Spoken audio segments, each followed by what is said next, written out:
Tous les fans d'Al Nasser ont eu la chance d'assister à la présentation historique de CR7 à Mershoul Park, mais c'est cette jeune fille qui a clairement décroché le gros lot. Cristiano Ronaldo a débarqué à Riyad en grande pompe et semble déterminé à marquer les esprits.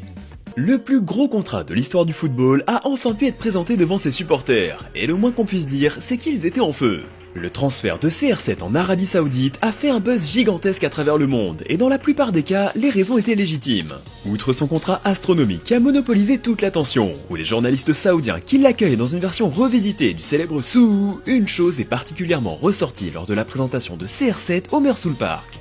Juste après le show lumineux impressionnant mis en place par le club, et après avoir rejoint sa famille sur le terrain, le quintuple Ballon d'Or a signé quelques ballons avant de les disperser un peu partout dans le stade, offrant le plus beau des cadeaux aux supporters venus l'accueillir. Mais il y a un ballon que le Portugais n'a pas tiré en tribune, celui qu'il avait réservé à l'une de ses jeunes fans, un ballon signé et livré en main propre par Cristiano lui-même. Évidemment, tous les supporters présents se souviendront longtemps de ce jour si particulier, même ceux qui n'ont pas eu la chance de recevoir un ballon dédicacé. Mais cette jeune supportrice risque de chérir ce souvenir pour le restant de sa vie, vous pensez pas ? Le joueur de 37 ans est sous le feu des projecteurs depuis près de 20 ans maintenant, et ce n'est pas la première fois qu'on assiste à ce genre de communion avec son public. Pour des millions de personnes, Cristiano Ronaldo est un joueur exceptionnel, mais c'est aussi pour ce genre de geste que les fans l'adorent. On ne compte plus le nombre de fois où l'ex-mancunien s'est montré attentionné envers ses fans, et ce, même lorsqu'il traverse une période compliquée. Car oui, l'enfant de Madère a déjà connu des moments délicats par le passé, comme lorsqu'il a cassé le portable d'un fan. Mais CR7 est quelqu'un de classe, et il semble qu'il veuille le prouver, puisqu'il s'est fixé des objectifs ambitieux pour le pays dans lequel il va vivre pendant 2 ans et demi.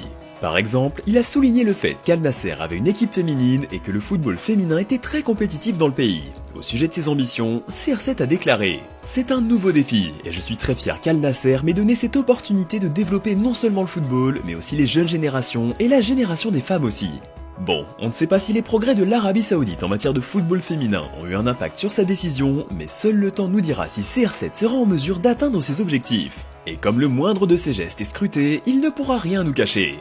À lui seul, CR7 a propulsé Al Nasser sur le devant de la scène mondiale. Si tout se passe bien et qu'il peut faire étalage ne serait-ce que d'un dixième de son talent, il y a fort à parier qu'il puisse participer au développement de la prochaine génération du football saoudien, des garçons comme des filles.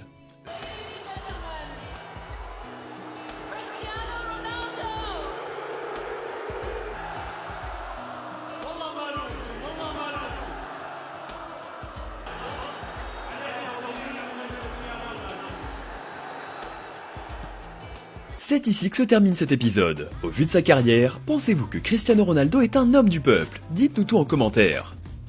Personne ne sait si CR7 terminera sa carrière à Al Nasser, mais ce qu'on peut affirmer, c'est que sa décision était pour le moins surprenante. Redécouvrez dans cette vidéo 8 légendes qui ont terminé leur carrière dans des clubs inattendus. Merci de nous avoir suivis et à la prochaine!